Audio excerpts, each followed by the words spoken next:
Les lois de Newton, vous le savez maintenant, il y en a trois. La première et la troisième, vous devez les connaître et être capable de les reconnaître en situation. Parce que celle qui sert de très loin le plus souvent, c'est la deuxième loi de Newton qui s'applique dans un référentiel galiléen avec deux variantes. La variante à masse constante, somme des forces égale ma, qu'on retrouve dans la plupart des exercices, et de temps en temps la variante avec deux masses, la variante avec la quantité de mouvement, somme des forces égale dp sur dt, où P est la quantité de mouvement égale à mv. Dans la version avec la quantité de mouvement, le système devrait être pseudo-isolé, ce qui signifie que la somme des forces sera nulle. Donc on aura la dérivée de la quantité de mouvement qui fait 0, donc la quantité de mouvement qui sera constante, et à partir de cette égalité, vous devrez trouver une vitesse. Dans la version à masse constante, à partir de la force, vous allez trouver l'accélération, puis vous allez travailler avec les coordonnées pour en déduire Vx, Vy, puis x et y, toujours en fonction de t, c'est ce qu'on appelle les équations horaires. Ce sont les différentes variantes de cet exercice que nous allons présenter maintenant. Avant d'utiliser la deuxième loi, souvenez-vous, il faut toujours passer par 4 étapes préliminaires. Ensuite, dans la première variante, celle de la chute verticale, somme des forces égale ma se simplifie en A égale G. Vous traduisez ensuite l'équation vectorielle avec des coordonnées. Puisque AZ, c'est la dérivée de VZ en fonction du temps, vous allez déterminer VZ en vous aidant des conditions initiales pour déterminer la constante.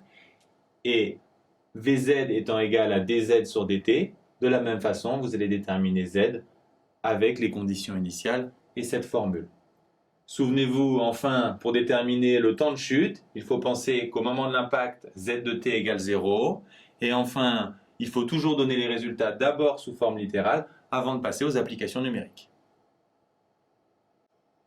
Si vous avez une vitesse initiale, la trajectoire sera parabolique. Dans ce cas-là, je vous conseille de commencer par noter les conditions initiales, ce triangle étant un agrandissement, une multiplication par V0 de celui du cercle trigo. Pour la suite, comme dans la chute verticale, on arrive à A égale G, sauf que cette fois, on décompose suivant deux coordonnées. De la même façon que pour la chute verticale, avec AX, on va trouver VX puis X, et avec AY, on va trouver VY puis Y. Avec les équations horaires obtenues, vous devez savoir résoudre trois questions classiques, portée, flèche et équation cartésienne. Toutes se résolvent de la même façon. Avec une équation horaire, on trouve un temps et on injecte ce temps dans une deuxième équation horaire.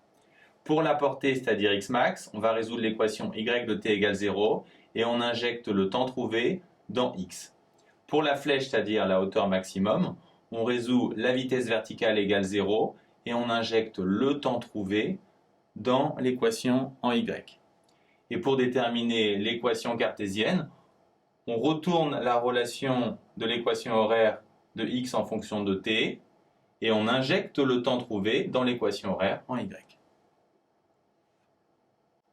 Dernière variante, déviation d'une charge dans un champ électrostatique. La première chose à voir, c'est que la déviation n'a lieu que dans la zone où s'exerce le champ. Ensuite, la charge avance à vitesse constante.